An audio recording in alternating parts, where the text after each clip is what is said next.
Regardez un petit peu quand même pour le bouquin. Essai sur le culte et les mystères de Mitra, Paris, 1899. Avant-propos.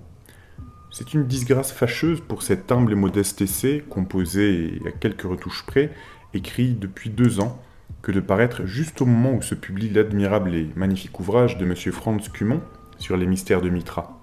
Aussi ma première pensée fut-elle de garder dans mes cartons ces pages, fruits cependant de longues recherches. Mes amis m'en ont détourné, jugeant qu'en un sujet si complexe et où la conjecture tient encore tant de place, une vue personnelle et indépendante pouvait avoir son intérêt et son utilité. Amédée Gasquet. Introduction. Le culte et les mystères de Mitra s'introduisirent à Rome, à l'époque où la République à son déclin, après avoir réalisé l'unité du monde ancien aux dépens des patries particulières, était mûre déjà pour la domination de César. De tous les points du bassin oriental de la Méditerranée, pacifiés et asservis, d'Égypte, de Syrie, de Perse et de Chaldée, commençaient à affluer vers la capitale les cultes orientaux et les superstitions étrangères. Cybèle et Isis avaient précédé Mitra. Au temps de Cicéron et de Jules César, la colonie juive avait pris assez d'importance pour préoccuper les hommes d'État et inquiéter le pouvoir. Bientôt, à la suite de ces Palestiniens, et d'abord confondus avec eux, les premiers disciples du Christ, précédant l'apôtre Paul, vont aborder au port italien et prendre pied sur ce sol, où 4 siècles plus tard, l'emblème de la croix couvrira l'empire de son ombre. Il semble que toutes ces religions d'Orient aient dès lors l'obscur pressentiment que l'unité politique prépare la voie à l'unité morale et que dans cette ville, abrégée de tous les peuples, rendez-vous de toutes les croyances et de toutes les superstitions, va s'élaborer la crise religieuse qui doit donner au monde un Dieu universel. C'est en vain que les pontifes et les empereurs essayent d'opposer une digue à cette invasion, qu'ils multiplient contre les nouveaux venus les précautions législatives et qu'ils consignent dans les faubourgs de la banlieue ces dieux étrangers. Le flot déborde tous ces obstacles, et bientôt par la lassitude et avec la complicité des pouvoirs publics, les cultes nouveaux parviennent à s'implanter dans l'enceinte sacrée et sur les 7 collines. Les temps étaient propices pour la propagande de ces étrangers. La vieille religion officielle se mourait au milieu de l'indifférence générale. À bout de sève, elle avait perdu toute prise sur les âmes, toute action sur les consciences. Il n'en restait que les rites, la liturgie, les gestes extérieurs. Cette mythologie fripée n'imposait plus même aux enfants et aux vieilles femmes. Condamnée déjà par Platon et par les philosophes, au nom de la morale, elle était un objet de dérision pour ceux-là même qui acceptaient et recherchaient les sacerdoces publics. Tandis que le paysan italien restait encore fidèle à ses divinités locales, rustiques et familières, dont il ne se défie jamais complètement, la société des honnêtes gens et des lettrés ne comptait guère que des athées comme César et Lucrèce ou des platoniciens comme Cicéron et Virgile. Les aventures des dieux ne servaient plus que de matière aux vers ingénieux des poètes, de thèmes plastiques aux sculpteurs et aux peintres, de sujets pour les tableaux vivants, obscènes ou sanglants, de la scène et de l'amphithéâtre. Scenam de coelo fecistis écrivait avec raison un des plus fougueux adversaires du paganisme. Ces dieux, pourtant, malgré le discrédit qui les atteint, continuent à être invoqués jusqu'à la fin du paganisme. On leur rend les mêmes honneurs, on leur fait les mêmes sacrifices, mais les mêmes noms recouvrent des conceptions bien différentes.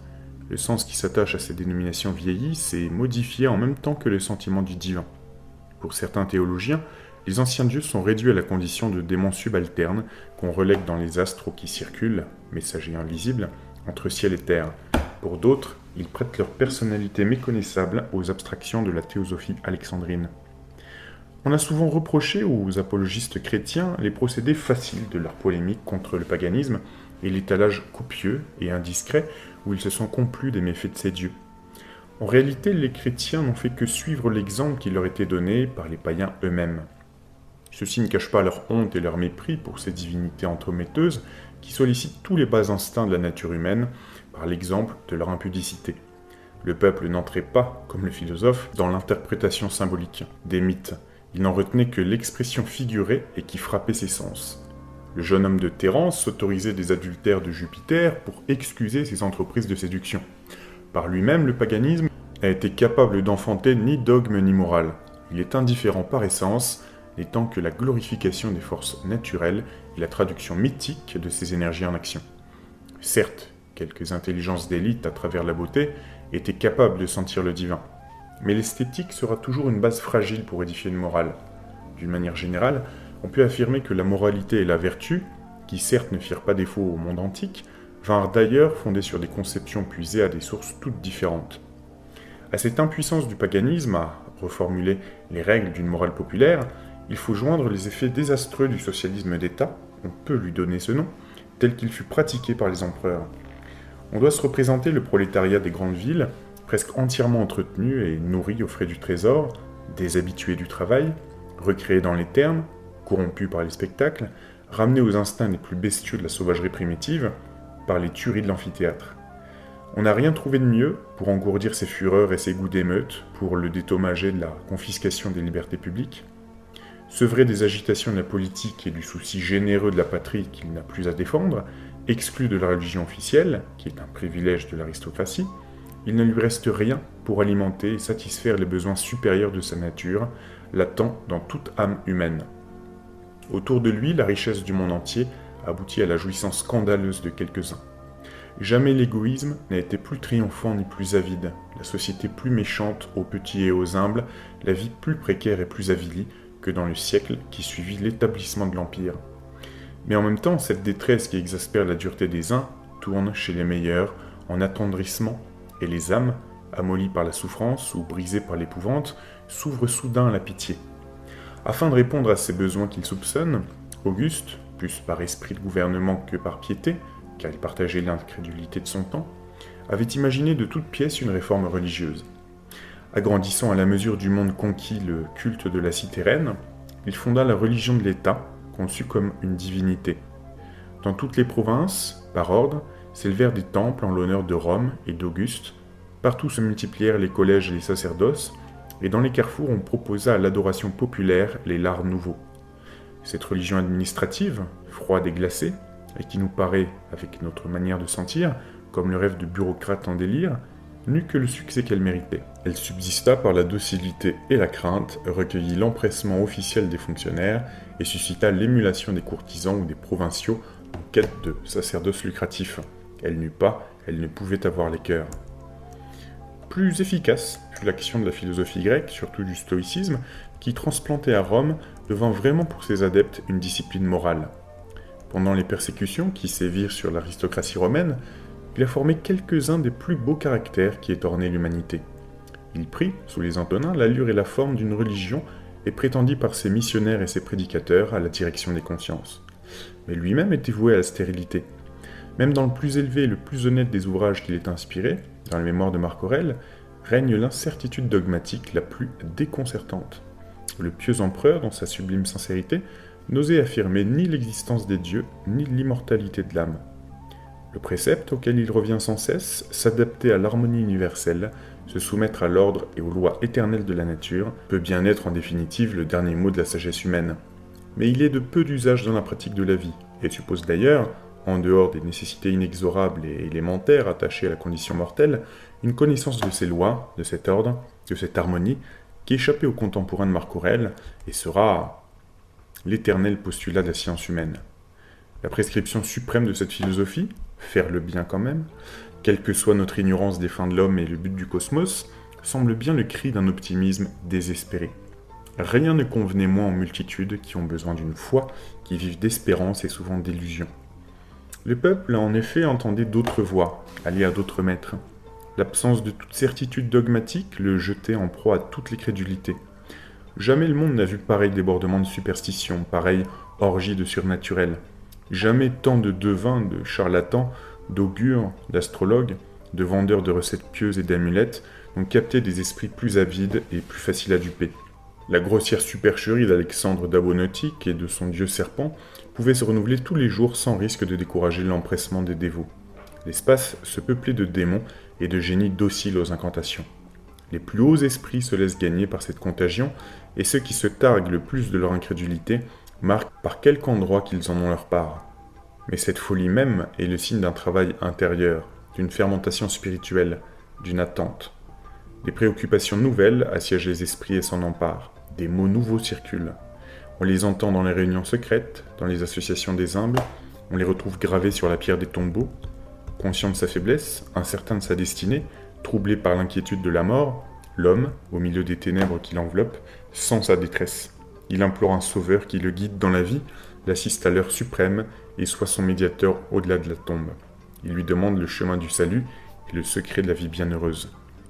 Il la souffre de la tare du péché, non pas seulement de cette déchéance de la dignité personnelle qui résulte du sentiment de la faute commise, mais de cette souillure radicale et foncière qui vient de l'infirmité originelle de l'homme. Pour la laver et l'effacer, il a recours aux lustrations, aux expiations connues, et il en invente de nouvelles. Pour l'atteindre à sa racine et le plus près possible de son origine, l'usage se répand des initiations précoces et multipliées. Des enfants sont initiés en bas âge au mystère de Samothrace et de Libère, et même à ceux d'Éleusis. L'initiation a cette vertu d'abolir l'homme ancien et de le faire renaître de son vivant à une vie nouvelle. Ce terme de renatus, qui se rencontre dans saint Paul et dans l'évangile de Jean, et qui exprime la situation du chrétien libéré du péché, se lit sur la pierre des inscriptions mystiques du paganisme, et dans le même sens et avec la même acception, dans le 11e livre des Métamorphoses d'Apulée. Ces idées datent de fort loin. Elles viennent directement de Pythagore, des Orphiques, des mystères, surtout de ceux d'Éleusis. Ils avaient été la grande école de moralité du monde grec. Le siècle qui finit avec Périclès, et qui suffit à illustrer pour jamais le nom d'Athènes, en avait été tout pénétré. Plus tard, la vogue des mystères s'était ralentie, et l'enseignement de la philosophie avait pris sa place, laissant au peuple les rites discrédités des expiations et des lustrations familières. Il leur empruntait cependant et leur phraséologie spéciale et le plus pur de leur doctrine. Pour Platon, la philosophie est une initiation et le moyen de salut par excellence. Elle mène seule les âmes à l'hypopsie, c'est-à-dire à la contemplation du premier principe et à la vision de Dieu. Pour ses successeurs, qui renchérissent sur son enthousiasme, la connaissance est un mystère, une orgie céleste. Le philosophe, un mystagogue et un hiérophante. Le fruit de la connaissance est la gnose, c'est-à-dire la vérité. Et voici qu'à plusieurs siècles d'intervalle, à la faveur du désarroi croissant des consciences, les mêmes idées et avec elles les mêmes expressions apparaissent de nouveau. Leur tradition conservée dans l'âme populaire s'impose à la philosophie qui les avait refoulées. Peu à peu, elle domine tous les esprits. Les religions orientales profitent presque seules de ce mouvement. Non seulement elles ont conservé le dépôt des révélations premières, plus rapproché des origines et de ces temps fabuleux où l'homme vivait dans la familiarité des dieux, elles savent les prières, les formules, les mots qui agissent sur la divinité et la force à répondre, mais par leur pratique, l'appareil de leurs cérémonies, la mise en scène de leurs initiations, elles s'entendent autrement que les religions officielles, à troubler les âmes, à secouer les sens, à faire jaillir les cœurs, la source longtemps fermée de l'émotion religieuse. De toutes ces religions concurrentes, laquelle allait donner au monde le Dieu universel qu'il attendait? Le judaïsme, qui avait joué un instant d'une extraordinaire faveur et qu'il avait mérité par la simplicité grandiose de son dogme et la pureté de ses mœurs, se met de lui-même hors de cause lorsqu'après la ruine de Jérusalem et la dispersion, il renonce à la propagande et se cantonne tout à ses rêves de revanche messianique dans la citadelle de son Talmud. Le charlatanisme et l'impudence de ses Galles finissent par discréditer le culte de Cybèle, qui ne dure qu'à l'état de basse superstition populaire, ayant d'ailleurs prêté à d'autres cultes ses rites de purification et de rénovation. Restent donc les deux religions d'Isis et de Mithra, qui se maintiennent jusqu'au 5e siècle. Mais la première, toute amollie de tendresse féminine et de maternelle douceur, convient mal pour lutter contre l'ennemi commun, le christianisme, dont l'extraordinaire progrès menace d'une ruine commune tous les dieux étrangers. Elle cède le pas au culte de Mithra, religion de combat autrement virile et sévère, et qui, dès la fin du IIIe siècle, a fini par absorber en elle et à résumer le paganisme du dernier âge. Elle balance en effet un moment la fortune du christianisme. Le monde, a écrit Renan, eût été mitraïste si le christianisme avait été arrêté dans sa croissance par quelque maladie mortelle. Cet antagonisme fait l'intérêt principal d'une étude du mitriacisme. Cependant, elle a peu tenté les érudits. La curiosité est allée de préférence à d'autres formes religieuses, à celles surtout qui ont exprimé l'âme d'un peuple, d'une race, d'une civilisation. Le mitrianisme n'a pas eu cette fortune. C'est une religion composite, constituée des éléments les plus divers, qui s'est adaptée aux milieux les plus différents. Moins originale, elle doit à cette faculté d'adaptation le caractère d'universalité qui a contribué à son succès. Ajoutons que l'étude en est des plus malaisées, surtout avant que ne fussent dissipées les ténèbres qui entouraient les langues et les religions des pays où le culte de Mithra prit naissance. Aucun des ouvrages spéciaux de l'Antiquité qui traitaient de mitriacisme, ceux de Bulle, de Pallas, de Chronios, n'est venu jusqu'à nous. Nous n'en connaissons que les fragments épars dans les deux traités de Porphyre, les interprétations personnelles de ce philosophe étaient fort maltraitées. De ce philosophe et celles de Cels, les attaques des pères de l'Église.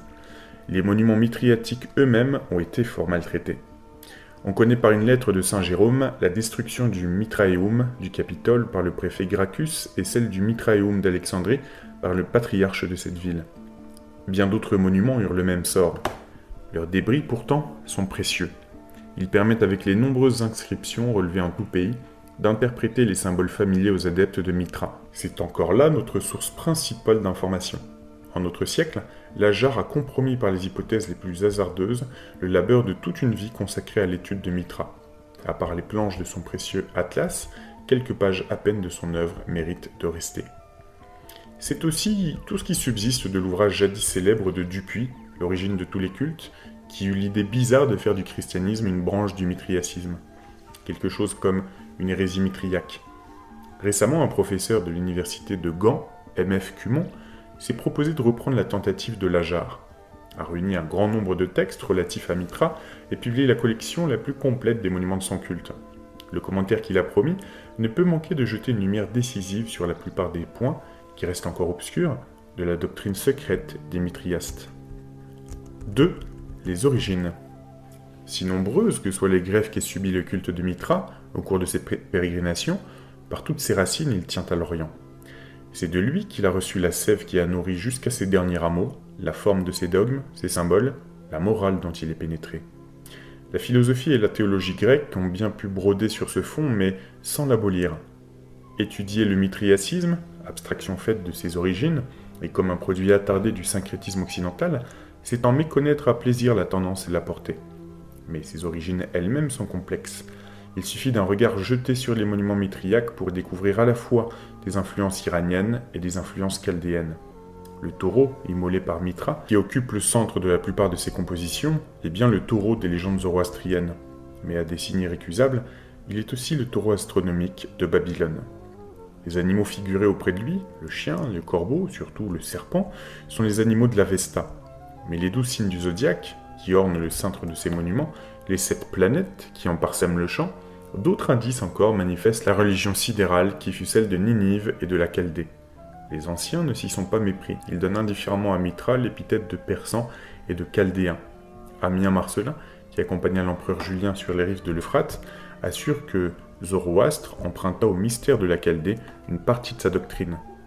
Il se trompait assurément, mais seulement sur l'attribution de l'emprunt aux législateurs légendaires des Perses, car l'Avesta, à part le calcul des périodes cosmiques, pendant lesquelles Hormuzd et Ahriman se partagent la domination du monde, ne contient presque aucune donnée astronomique. Parmi les modernes, Hyde et Freyret eurent les premiers le pressentiment de cette double origine. Elle semble aujourd'hui hors de doute, depuis que les textes religieux de la Chaldée, déchiffrés par de patients érudits, permettent des rapprochements et découvrent des analogies qu'on ne pouvait soupçonner avant qu'ils ne fussent publiés. Si on connaît aujourd'hui la langue et le texte de l'Avesta, on est loin d'être fixé sur la plupart des problèmes que soulève le livre sacré. On n'est d'accord ni sur le temps, ni sur le lieu où le masdéisme parut. Les uns lui donnent pour berceau la Médie, d'autres la Bactriane, Eudoxe et Aristote font naître Zoroastre 6 siècles avant Alexandre. Pline le croit antérieur de 1000 ans à Moïse. Burnouf place sa naissance 22 siècles avant Jésus-Christ. Cela le font contemporain d'Hystaspe, le père de Darius. J. d'Armestéter lui refuse toute réalité et le transforme en un personnage mythique. Enfin, Renan ne croit pas que l'Avesta ait jamais connu le code d'un peuple ou d'une race. Et de fait, rien n'est plus malaisé que de situer dans une période historique précise la doctrine du législateur persan. Celle qui convient le mieux, l'époque des Achéménides, paraît devoir être astreinte au règne des premiers principes de la dynastie.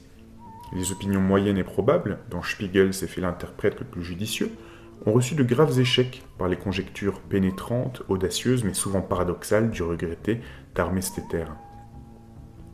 Cependant, dans ce conflit de doctrine au sujet des antiquités persanes, quelques points peuvent être considérés comme acquis. L'Avesta, dans sa forme actuelle, a été arrêtée et compilée sous la dynastie des Sassanides, c'est-à-dire seulement au IVe siècle de notre ère, avec les débris d'un ancien Avesta en partie perdus ou détruits sous les successeurs d'Alexandre. Il n'en subsiste que des fragments, dont quelques-uns remontent à une époque fort ancienne. Il est écrit en langue zend, qui est celle des inscriptions achéménides, alors que du temps des Sassanides, la langue usuelle était le pelvi. Par la langue aussi bien que par les mythes et par le nom des divinités, l'Avesta se rattache à cette époque pré-aryenne, d'où sont issus les Védas de l'Inde. Mais tandis que l'imagination de l'hindou, dans son inépuisable fécondité, multipliait ses créations et ses jeunesses divines, le génie plus sobre de l'Iran choisissait dans le trésor commun un mythe central, le drame céleste de l'orage, la lutte de la lumière et des ténèbres, du dieu rayonnant et du serpent de la nuée, et le transposant dans le domaine moral, en faisait la lutte du génie du bien et du génie du mal, représenté l'un par Ormuzd, l'autre par Ahriman. Petite parenthèse, ça rejoint ce qui formera plus tard aussi la pensée de Steiner et de l'anthroposophie et la théosophie. Et pour l'anthroposophie, si je ne me trompe pas, alors il y a quelques points communs, mais c'est pas la même chose. Le bon Dieu est considéré comme Lucifer, étonnamment, le mauvais Dieu comme Ahriman, et entre les deux, pour équilibrer, il y a le Christ. Fin de la parenthèse. Cette lutte, dont la création et l'homme sont l'enjeu, implique dans le masdéisme classique une parité absolue entre les deux antagonistes, égaux en puissance et en énergie créatrice. L'idée métaphysique que le mal put sortir du bien a probablement présidé à ce partage. Mais à considérer de près les textes, l'Avesta lui-même permet de reconnaître dans Ormuzd un principe d'antériorité et de supériorité. Ahriman n'a pas la prescience de l'avenir. Il subit mais ne commande pas la destinée. Il a conscience de son impuissance finale. Il est, mais ne sera pas toujours. Sa création même n'est pas originale, elle est toute d'opposition et de contradiction. Et si l'on va au fond de la doctrine, il semble bien que le mal n'entre dans le monde qu'avec la créature. Ormuzd, Ahura Mazda, est le Seigneur omniscient. Il est l'espace lumineux antérieur à toute chose et qui les contient toutes. Le ciel est son vêtement brodé d'étoiles, le soleil par lequel il surveille la création. Il ressemble de corps à la lumière et d'âme à la vérité. Il a créé le monde par son verbe, qui en nommant les êtres projette hors de lui et insuffle la vie. Il ressemble au Jéhovah de la Genèse. On comprend que les Juifs de la captivité aient cru reconnaître en lui l'image de leur Dieu et fait de son serviteur Cyrus le serviteur de ce Dieu et l'exécuteur de ses desseins, en même temps que le libérateur de son peuple. Ormuzd s'est donné comme assesseurs les 7 Amsaspand, qui ne sont au vrai que les qualités abstraites émanées de lui. Il semble que l'Iran, obsédé de la toute-puissance de son Dieu, ait été impuissant à donner à ces entités la plasticité de personnes divines. Plus précis et moins inconsistants sont les 28 Ized, les génies des éléments, du feu, de l'air, des vents, des eaux courantes. Tout Masdéen leur doit un culte, ses prières et ses adorations. Viennent enfin dans la série des créations divines les Férouères ou Fravashi, plus difficiles à déterminer.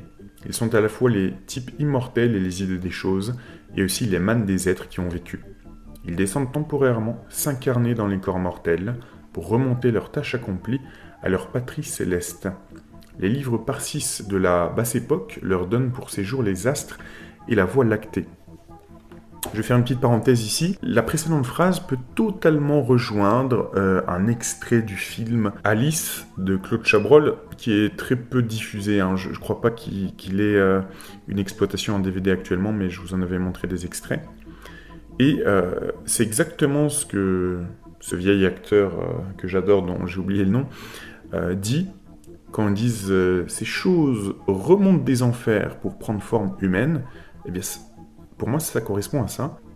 Ils descendent temporairement s'incarner dans les corps mortels pour remonter leur tâche accomplie à leur patrie céleste. Dans l'exemple que je vous ai donné, c'est l'exemple inverse. Il y a à la fois des énergies qui remontent du mal pour s'incarner sur Terre, et il y a aussi l'inverse, des énergies qui descendent s'incarner dans les corps mortels.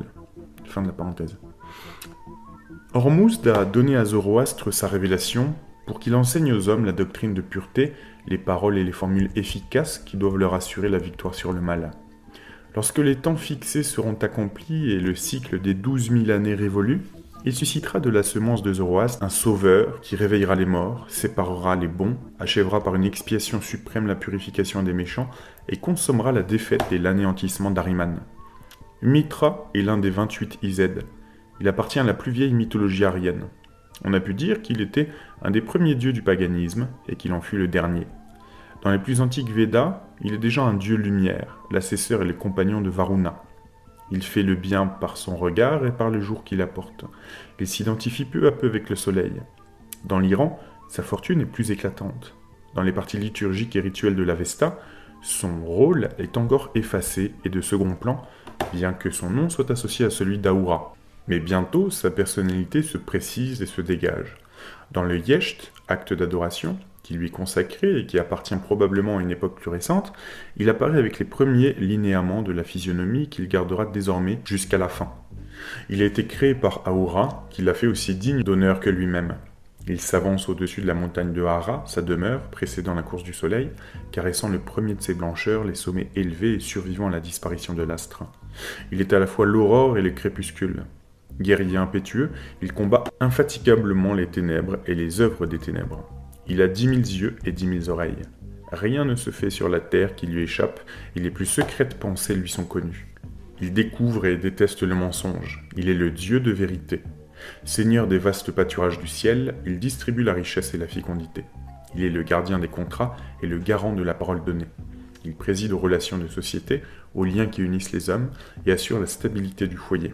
Il est l'ami et le consolateur.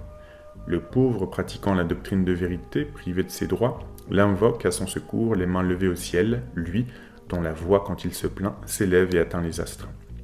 La vache emmenée captive l'appelle à grands cris, pensant à son étable, que Mitra nous conduise l'étable, comme le mâle, chef du troupeau, marchant derrière nous.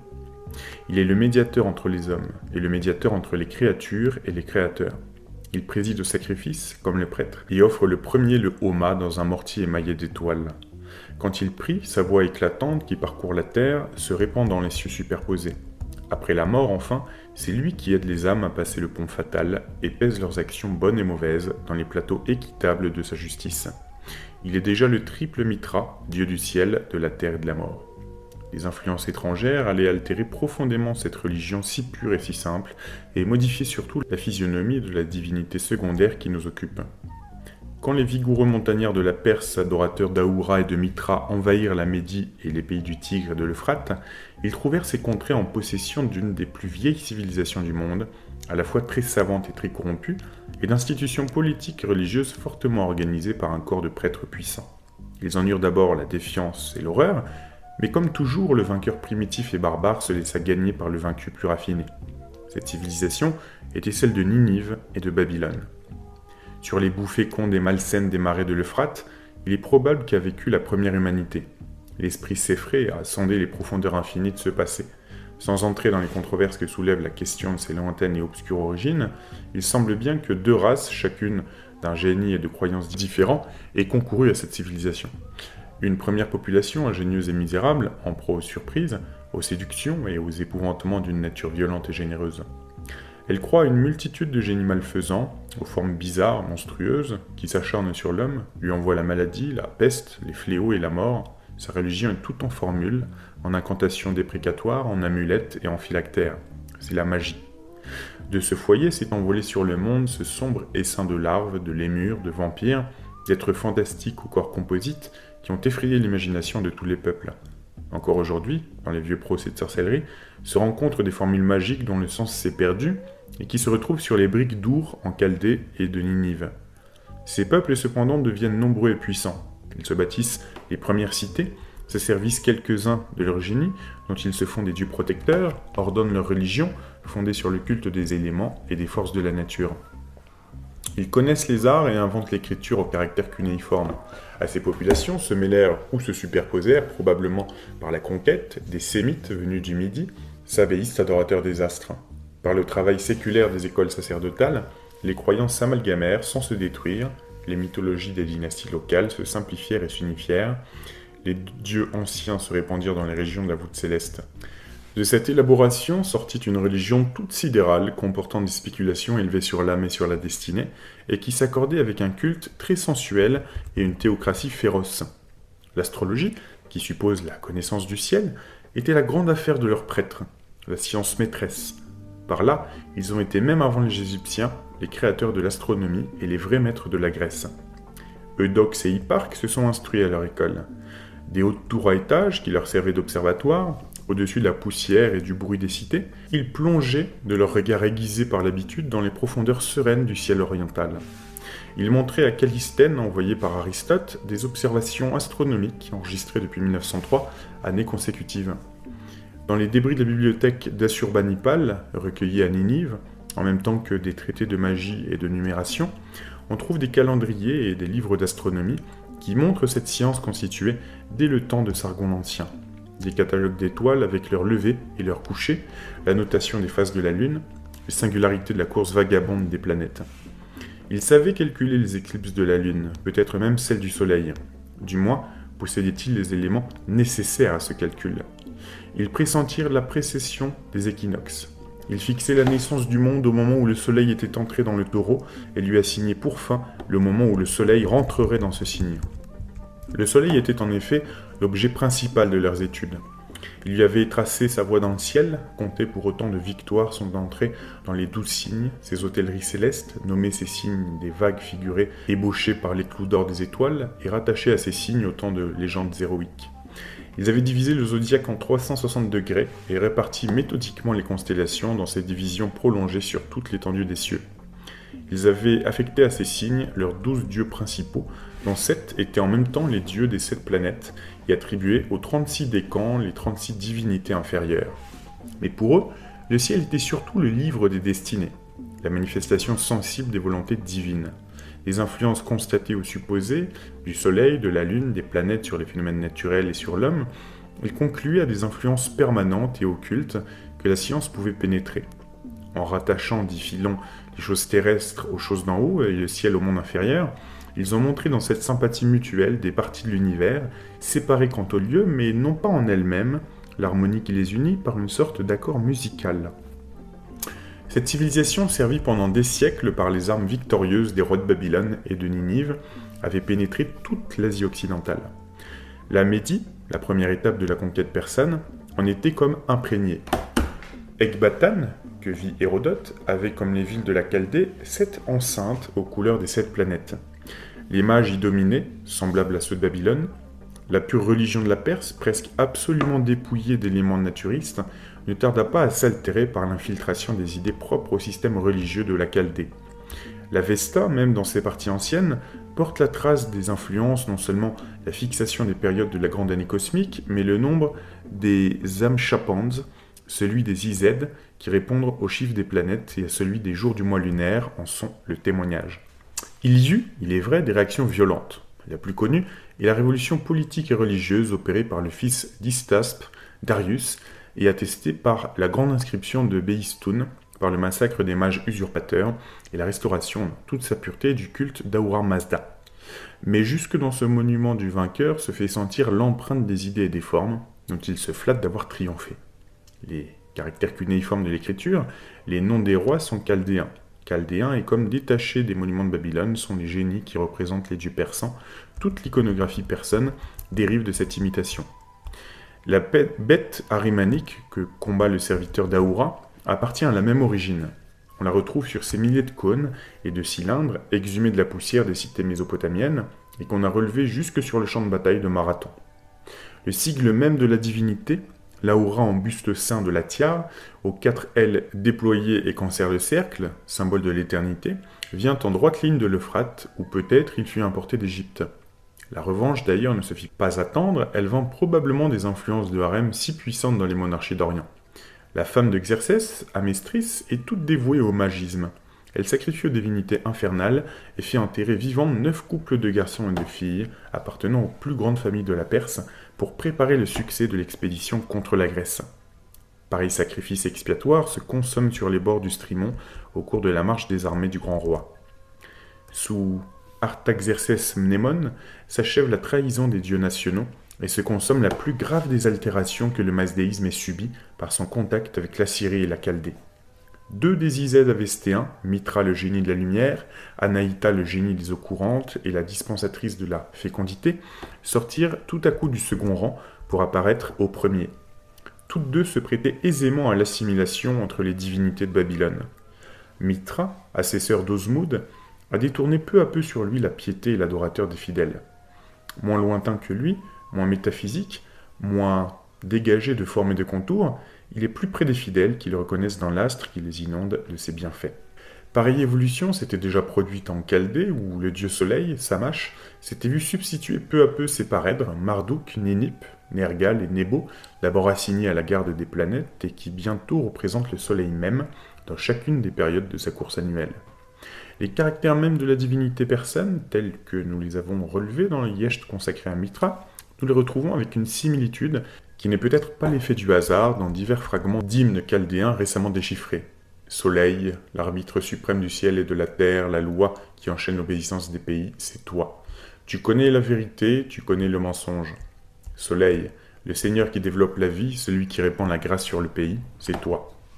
Et dans un autre on lit, toi qui fais évanouir les mensonges, toi qui dissipes la mauvaise influence, des prodiges, des augures, des pronostics fâcheux, des songes, des apparitions mauvaises, toi qui déçois les complots méchants, toi qui mènes à la perdition, les hommes et les pays qui s'adonnent au sacrilège et au maléfice. Pour les Chaldéens comme pour les Persans, le soleil est donc le dieu de la vérité, l'ennemi du mensonge. Sa lumière éclaire les secrets de la nature comme les replis de la conscience.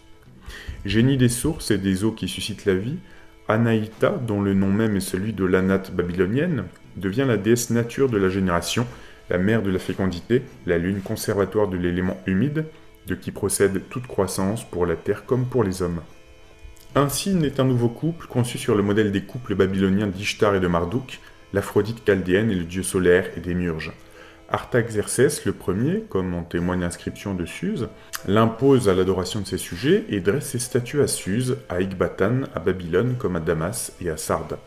À leur temple, qui subsistait encore au temps des Séleucides, il affecta d'immenses revenus et il attacha au service de la déesse des milliers d'hiérodules des deux sexes, voire voués aux prostitutions sacrées. Le culte d'Ahura Mazda n'est point pour cela délaissé. Les inscriptions achéménides nous le montrent sous les successeurs d'Artaxerxès, associés tantôt à Mitra et à Anaïta. Mais dès lors, il commence à s'effacer et à s'éclipser devant l'éclat de son coadjuteur. Sans jamais disparaître, il recule au-delà du ciel des planètes et des étoiles fixes, dans le ciel inaccessible de la lumière incréée. C'est à lui encore, comme au Dieu suprême, que, dans les derniers monuments du IVe siècle après Jésus-Christ, Mitra, médiateur, conduit les âmes, montées sur le char solaire. Mais les philosophes seuls le perçoivent et le supposent. La foule ne s'en préoccupe plus et semble l'ignorer. En même temps, Mitra, distinct du soleil dans les livres sacrés, s'identifie de plus en plus avec lui. De génie de la lumière, il est devenu le foyer lumineux qui anime la nature. Il se confond avec lui, comme chez les Grecs Apollon avec Hélios. Le soleil apparaît comme l'image visible et secourable du dieu. L'abstraction s'est réalisée en un objet sensible pour tous. C'est ainsi que peu à peu, la fusion s'opère entre les religions de la Perse et de la Chaldée. C'est la fête d'un culte complètement sidéral que nous décrit Quinte Curse, certainement d'après des documents originaux, sous le règne de Darius, l'adversaire d'Alexandre. La procession qui se déroule au soleil levant nous montre, à la cime de la tente royale, l'image glorieuse de l'astre incrusté dans un bloc de cristal, le feu porté sur des autels d'argent, un cortège de 365 jeunes gens, vêtus de pourpre, égaux en nombre au jour de l'année, un char consacré à Jupiter, Hormuzd, traîné par des chevaux blancs, et suivi d'un cheval d'une grandeur merveilleuse qu'on appelait le cheval du soleil, Mitra. Telles sont les altérations qu'a subies la doctrine de Zoroastre. Si donc plus tard, dans les mystères de l'Occident, Mitra nous apparaît dégagé de toute promiscuité féminine, le plus austère dans son culte et dans ses symboles de tous les dieux de l'Antiquité, nous sommes conduits à conclure à une séparation violente du dieu perse avec les cultes chaldéens, à une sorte de réforme puritaine qui ramena Mitra à une partie de la pureté des conceptions avestéennes. Cette réforme, nous n'en connaissons ni le temps ni le lieu. Elle s'opéra probablement sous la domination des successeurs d'Alexandre, au sein d'une de ces sectes, qui, comme les hervanistes unitaires, naquirent de la ruine du magisme avant la restauration du zoroastrisme, commencée par les Arcassides et consommée par les Sassanides. Anaïta, seule et sans son acolyte, reste la déesse nature, adorée en Arménie, en Cappadoce et dans le Pont sous des noms divers. Mitra semble être demeuré le dieu des Parthes, de Tiridate et de Vologèse, un Mitra tout perçant par les directions de sa morale et le caractère de sa doctrine, chaldéen par la forme de ses dogmes et son symbolisme astronomique. Le commentaire de Stas, Lactantius Placidus, a marqué en ces termes les étapes suivies par le culte de Mitra. Les Perses ont connu les premiers ces mystères, les Phrygiens les ont reçus des Perses et Rome des Phrygiens. Il ne nous reste aucun document du séjour de Mitra en Phrygie. C'est la principale lacune de son histoire, et il y a peu d'apparence qu'aucune découverte vienne jamais la combler. S'il ne semble pas que la doctrine du dieu persan se soit altérée au contact des divinités phrygiennes, dont les cultes orgiastiques et sensuels ont peu de rapport avec ceux de Mithra, déjà se manifeste en lui cette facilité singulière à s'adapter aux divers milieux où il se transporte et à s'apparenter aux dieux étrangers qu'il fréquente. C'est ainsi qu'il emprunte à Attis le costume sous lequel il figurera désormais sur les monuments, les braies flottantes serrées aux chevilles, la blouse et le bonnet phrygien, distincts de la tiare persane. Il conclut alliance avec Sabasios, le dieu solaire, le berger des astres brillants, qui déjà, sous le patronage du Bacchus de Thrace, a pénétré jusque dans les mystères d'Éleusis. Son nom gravé se lit sur le taureau mitriaque du Capitole. Dans la fameuse catacombe de Prétexta, un prêtre de Sabasios et un pontife de Mithra dorment dans la paix du même tombeau, fraternellement unis dans la mort. Pareil rapprochement, attesté par les monuments du IVe siècle, s'opère avec le dieu Men ou Lunus, qui ressemble de si près au chaldéen Sin, le dieu mâle de la lune, représenté le pied posé sur la tête du taureau. D'ailleurs, les deux mythologies, phrygienne et chaldéenne, trahissent des ressemblances sensibles qui proviennent moins d'une influence réciproque que de l'action exercée sur toute l'Asie occidentale pendant des siècles par la domination assyrienne. Pour marquer cette filiation, les Grecs faisaient d'Attis le fils de Nana, qui est une déesse de Babylone. Il est possible aussi que, dès lors, le culte de Mithra est emprunté à celui de Cybèle, l'usage du taureau-bol et du cryobol, bien que l'immolation du taureau et du bélier, qui tous deux symbolisent à deux périodes différentes l'année zodiacale, fut une coutume générale dans les pays de l'Euphrate. Enfin, le pin, emblème d'immortalité, qui garde en hiver sa verdure, et qu'on promenait pendant les lamentations d'Attis, devient un des accessoires figurés du sacrifice mithriaque. De Phrygie, le culte de Mithra gagna les côtes de la Méditerranée. Il était le dieu principal des pirates que Pompée poursuivit dans leur retraite de Cilicie. Les légions le rapportèrent de Tarse, la vieille colonie assyrienne, et par elle, il fit son entrée dans Rome. Ce point d'attache du culte occidental de Mithra avec l'Orient n'est pas indifférent. Tarse passait pour une des villes les plus anciennes du monde. Ces traditions lui donnaient pour premiers fondateurs les héros Sandan et Hercule ou Persée. Plus tard, le monarque assyrien Sénachérib l'avait de nouveau conquise. Elle se réclamait aussi de ce second fondateur. Tous les 5 ans, en l'honneur du dieu national Sandan ou Sandan, se célébrait une fête fameuse qu'on appelait la fête du bûcher. Dieu Chrysostome en parle longuement dans le discours ou panégyrique qu'il prononça à Tarse même. Ce Sandan, qui est le même personnage que le dieu national des Lydiens Sandan, n'était autre que l'Hercule assyrien, ou le dieu du feu, d'où par conséquence le soleil. Bérose rapporte que les Babyloniens connaissaient une divinité de ce nom, et Operte le désigne comme une épithète de Ninip, un des parèdres de Samache. Aucun doute n'est donc possible sur ses origines. L'épisode principal des fêtes sacrées de Tarse était fourni par la mort de Sandan, dont l'image était brûlée sur un bûcher de forme particulière, dont les médailles de la ville reproduisent le type. C'était un pirée gigantesque en forme de pyramide reposant sur une base carrée.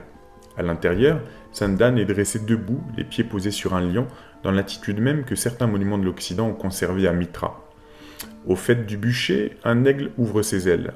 C'était l'âme du héros qui, purifié par le feu de ses souillures mortelles, s'envolait vers le ciel pour s'unir au soleil.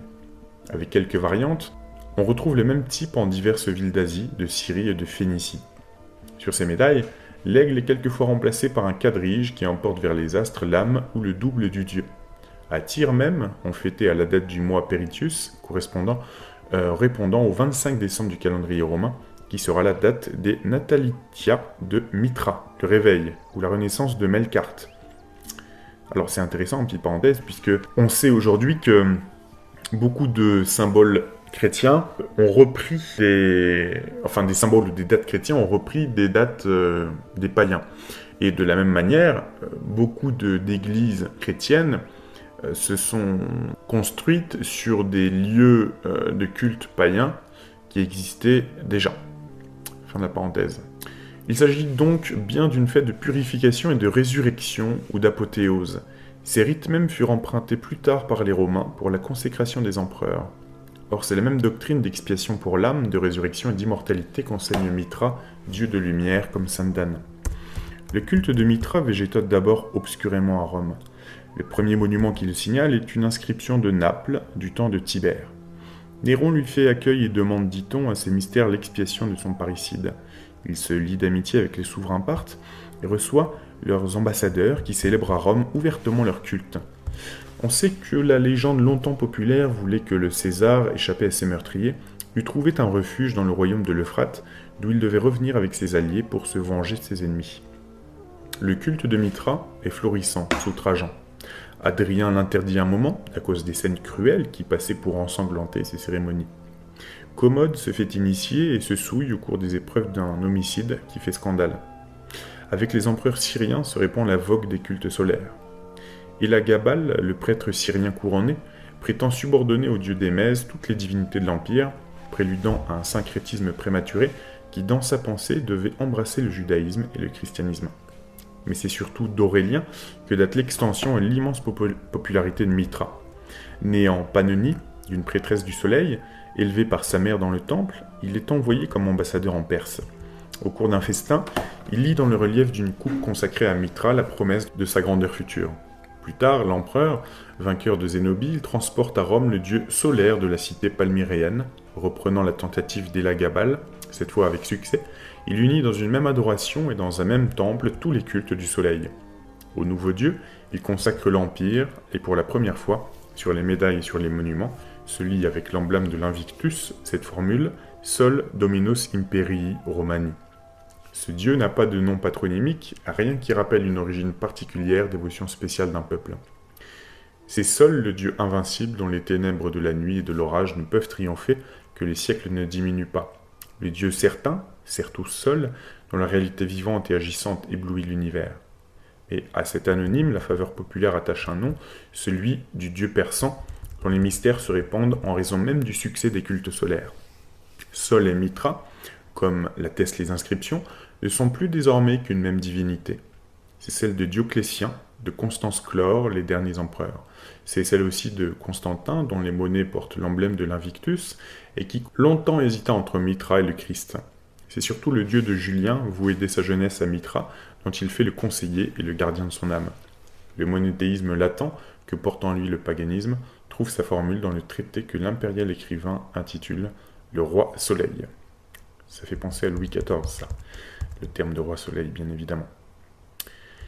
Écoutez, c'est la fin de cette première partie de la lecture. Je vous dis à très très vite pour le chapitre 3, la doctrine.